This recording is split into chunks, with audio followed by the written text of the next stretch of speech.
Aujourd'hui, nous considérons le métissage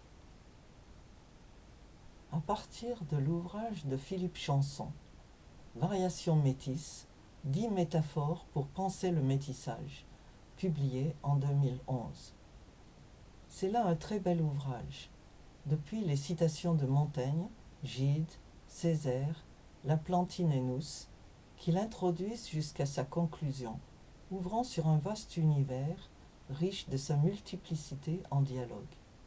Au fil des chapitres, l'auteur explore patiemment et en profondeur les diverses composantes du métissage telles qu'elles ont été pensées et évoquées par 12 auteurs choisis pour leur impact sur l'avancement des recherches: Ségalen, Lévi-Strauss, Bastide, Deleuze et Guattari, Ballandier, Ricoeur, Depestre, Gruszinski, Amsel, Laplantinenus. Chacun des chapitres est introduit de façon quelque peu académique par un encadré, annonçant l'auteur étudié, son époque, la métaphore qui le caractérise, les mots résumant son approche, le fond et l'horizon du pensée, et l'ouvrage clé choisi, suggérant un usage universitaire.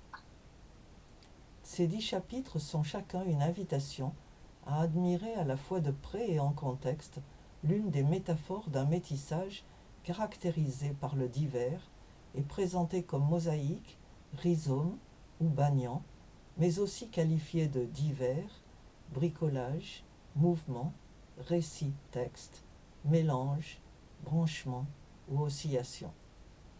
Ces métaphores, inspirées par divers courants de pensée et venues d'horizons souvent considérés comme éloignés, de la poétique à la physique et de la biologie à la philosophie, sont étayées chacune par l'étude d'un ouvrage clé.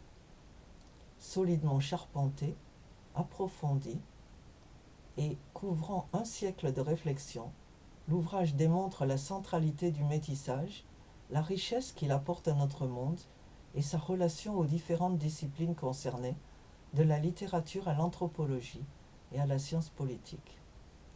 La méthodologie adoptée, l'approche choisie se donne en 3 verbes: entendre, décrypter et transcrire, pour permettre de mieux comprendre le métissage qui, selon son auteur, nous habite tous.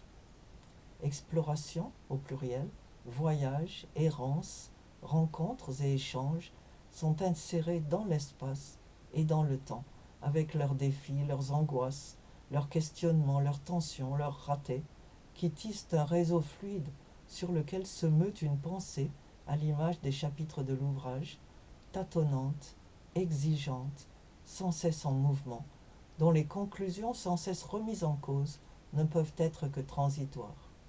Au fil des chapitres, de nombreux concepts sont remis en question, ceux de l'identité d'abord, mais aussi ceux de race, de pureté des cultures, de nationalité, de mixité, de syncrétisme et d'intégration. L'auteur, refusant dogmatisme, intolérance, immobilisme et frontières, trace un chemin vers une identité redéfinie, dynamique, nomade, en recherche, située au milieu, entre je et l'autre, et dont la conscience grandit inconfortablement dans un monde caractérisé par la précarité, l'instabilité et le changement. L'ouvrage éclaire les différentes facettes de cette identité métisse, perçue comme une configuration à géométrie variable, en construction, à l'échelle des individus comme des sociétés. La préface invite le lecteur à une promenade savante. Le mot est bien choisi. Cette flânerie intellectuelle, guidée dans les détails d'un métissage irréversible, incite à quitter passé clos et idées reçues pour aborder un avenir ouvert. L'auteur propose là une feuille de route pour une humanité en marche vers la mondialisation et acquérant en chemin une vaste et profonde expérience planétaire. Ne croyez pas, pour finir, que cet ouvrage soit un programme politique ou une idée de quelconque parti. C'est bien au-delà une expérience de la vie.